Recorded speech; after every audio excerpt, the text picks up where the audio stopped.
We have just spent 24 hours in one of Disney's smallest hotel rooms. And don't go anywhere, because we're going to be showing you what it's like to stay 24 hours in one of Disney's smallest rooms, to then showing you what it's like to check into one of Disney's largest rooms, which is at Wilderness Lodge, which is a Kona log-off. You're not going to want to miss this. Just for clarity, from where Ben is to here to where I am, this is the full size of this room. However though, it still comes with a TV, it still comes with a lovely microwave, still get 2 glasses and an ice bin, range of cutlery, knives and forks and a toaster, still get a fridge which is behind this little Swazi door. Look at it, looks lovely. Still get the Disney/Amazon dongle with a full of array of different coffees. So I thought this would be a great opportunity to chat about this room. Where I'm sitting is the sofa, that's the TV. If you're wondering what this is behind me, this is the bed. You can pull this down and then it pretty much takes up the majority of the room.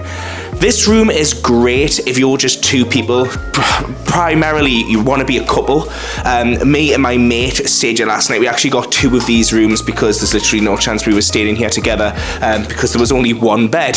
that was something that I didn't realize when I booked it. So just honestly, that is a really important bit actually because yeah, I booked this, did not realize that there was only 1 bed. Silly mistake from me. With this room, you still get a balcony. The balcony is still quite small, but you still get a balcony. However though, the balcony views of these rooms aren't the best. If you get a preferred tower studio, I think you would get that view over there, which is like the lake. I think you'll be able to see Caribbean Beach Resort from there. I will say this room still has the amazing Riviera marble shower. It still comes with all of the Disney condiments. Actually, are they condiments? They're not condiments. Shower gels, basically. And even though it's the smallest room in Disney World, the coffee machine still works.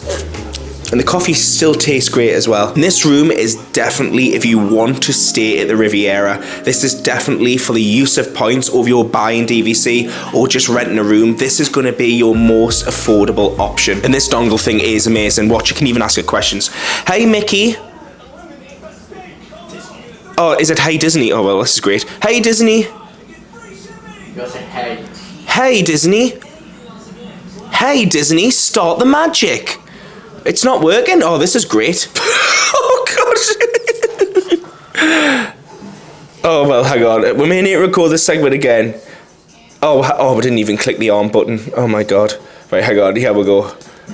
There we go. I'm Margaret, and I'm excited to introduce you to our in-room interactive experience, Hey Disney. I'll show you some of the ways Hey Disney can help you experience more magic during your stay, plus some tips to help along the way. For starters, please review the important information about the device and the Hey Disney experience that is displayed on your smart speaker. The button on the top of the device should be red, which means it's muted.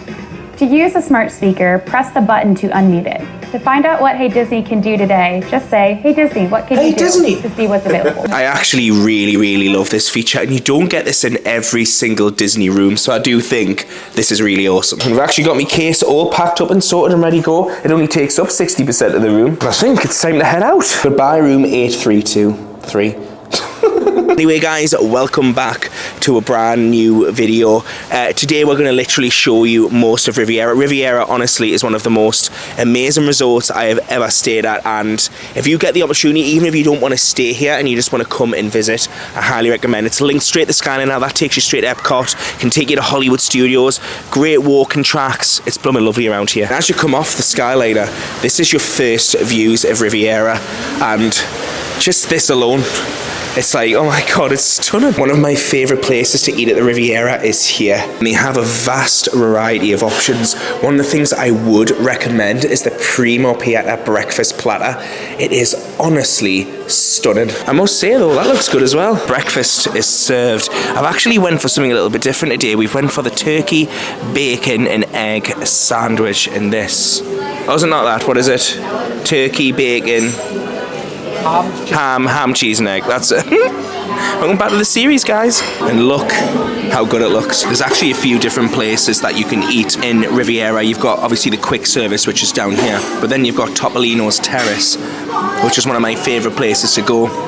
I've been there in a few of the series in the past. I don't think we're going to get to go today because we're going to head to the parks, but if you ever want to come to the Riviera and just like have like a nice quick service, it's in like a European French style. Love it, absolutely love it. The food is very different to probably what you've ever had before unless you've been to Europe.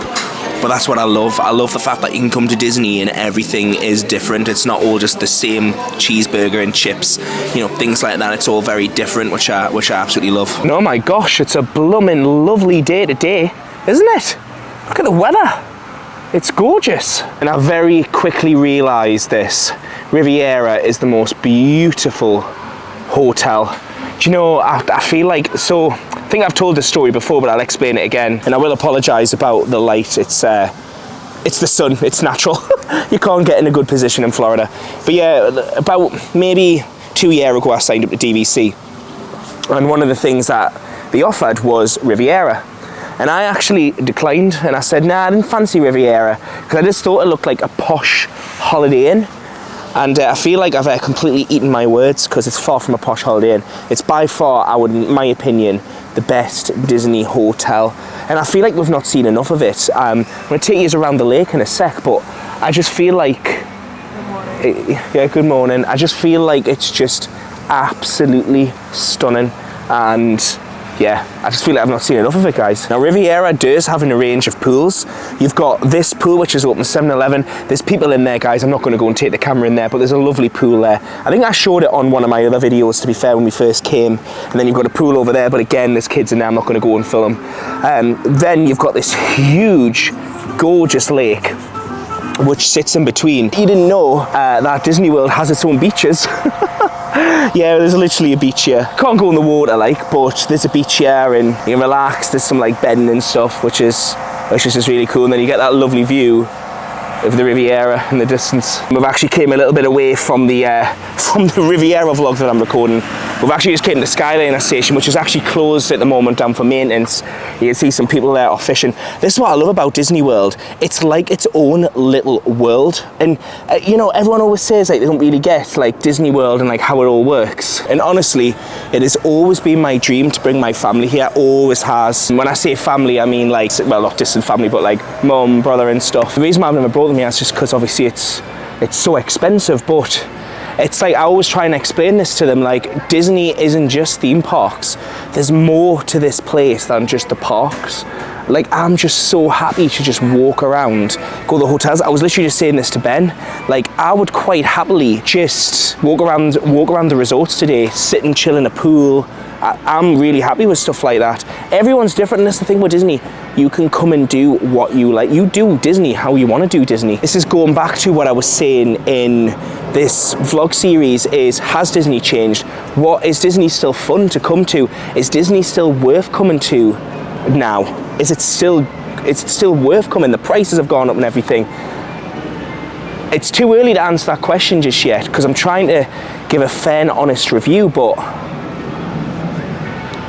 there's so much to do here, guys. Right, we're in the car now, and we're actually going to head over to Wilderness Lodge because that's where we're checking in tonight. It's quite funny this. We've stayed in this Disney's smallest room in this vlog, and now we're checking into another bigger room. Now, honestly, in this moment, I felt like I was having an out-of-body experience. Firstly, monorails. Who doesn't love seeing the monorail? Just even seeing that in itself is like an amazing experience.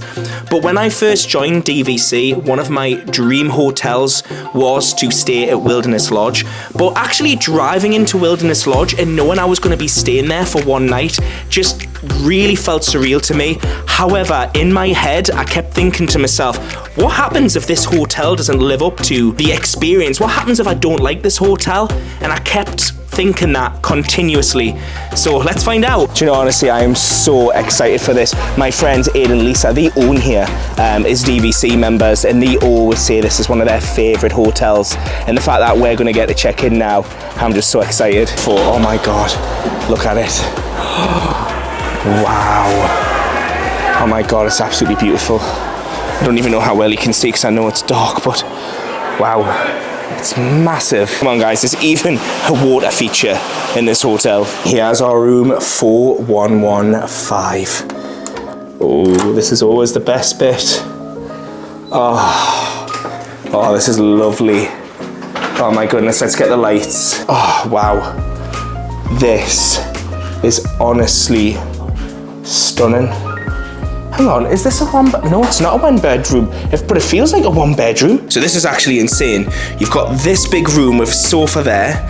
You've got this full kitchen. You've got this amazing balcony view, which we'll explore, you know, a different time. But what even makes this even a little bit more special is this. It's like it's a 1 bedroom lock off, but it's actually not. It's just 1 room. I was just saying to Ben, I've got my little room. He can have his. TV on the wall over there. Literally sorted. And I even have my own balcony. Put this in perspective.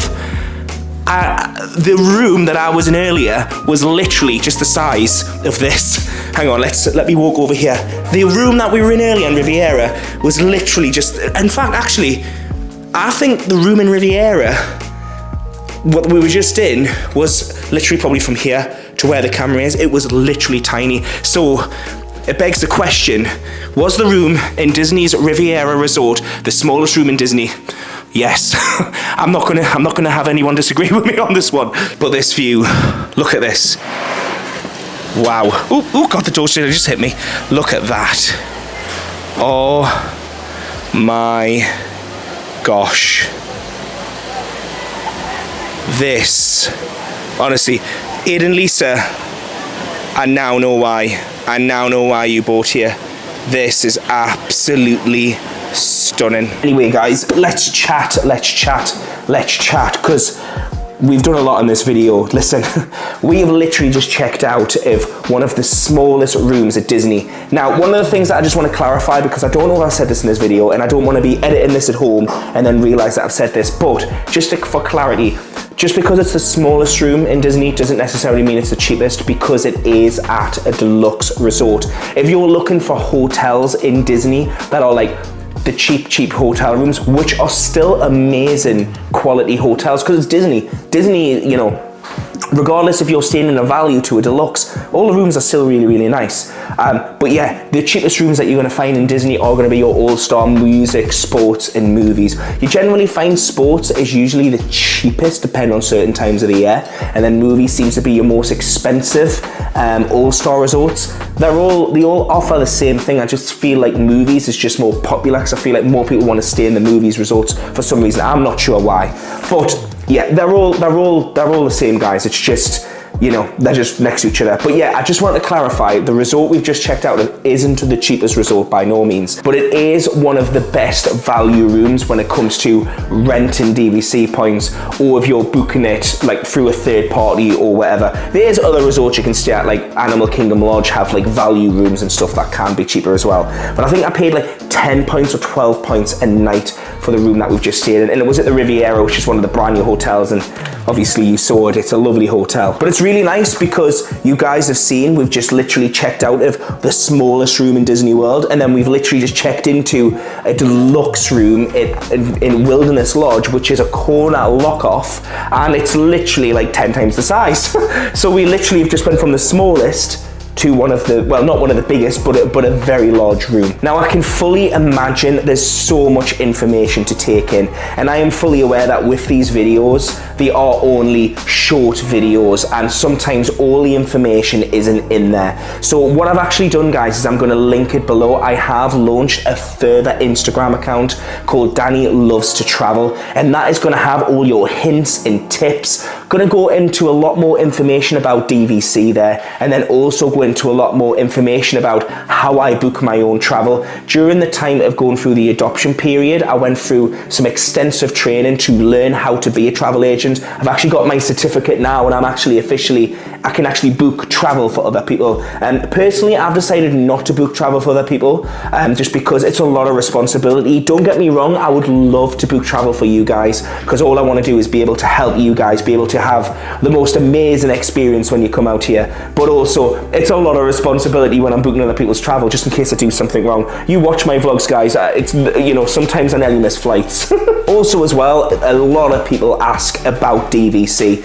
When you watch my videos, majority of the time we are staying in DVC rooms, and I get DMs all the time from people asking, Danny, how does DVC work? And I'm fully aware that on my main Instagram account, Dalimore UK, the main one, Danny Dalimore, listen, people do not always want to hear about DVC. Some people don't want to hear about booking the cheapest travel. All they want to know is which parks are the best. You know, there's two types of Disney fans I find. There's Disney fans who just love Disney and just want to be park, which is absolutely fine. And then there's the others that love to stay in the different resorts, want to be able to find this and find that, and that's absolutely fine. So, you know, that's the reason why I've got the two Instagrams, and I hope that'll help. I don't want to confuse anyone either. I just want to quickly jump on a question that has came from Disney Assume. Honestly, I get this question a lot. Disney Assume has asked, what was the reason why I signed up to DVC? Is it not a lot of money? This is a question that I get so much, and I just want to address this now because I feel like this is a good opportunity, especially that we've been checking into 2 resorts.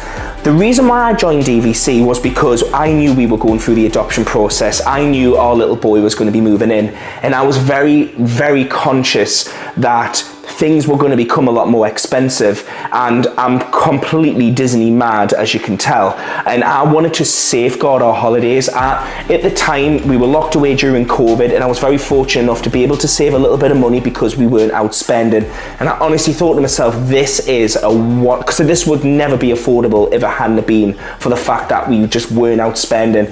And I thought, this is my opportunity to be able to put the down payment and really get into DVC and to safeguard our holidays for the rest of our lives, especially, well, potentially my life. Obviously our little boy, you know, it's got a long time, but you know, just potentially save for a lot of, you know, for a lot of our lives. And I worked it out. I spent weeks, months, honestly spent ages working out with Connor, with my partner. We've got some family.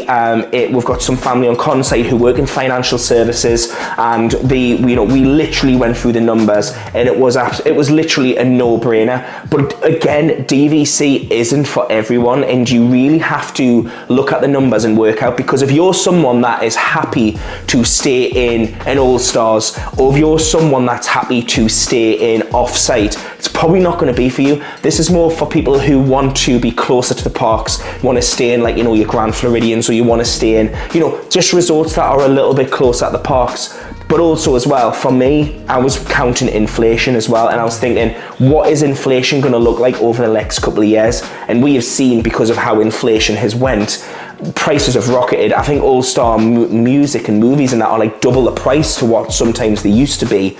So that was the reason for me. That was the reason why I bought. Also as well, I wanted to be able to experience accommodation like this, accommodation like Disney's Riviera, Grand Floridian, places like that. And again, that isn't for everyone. And this is what I love about Disney.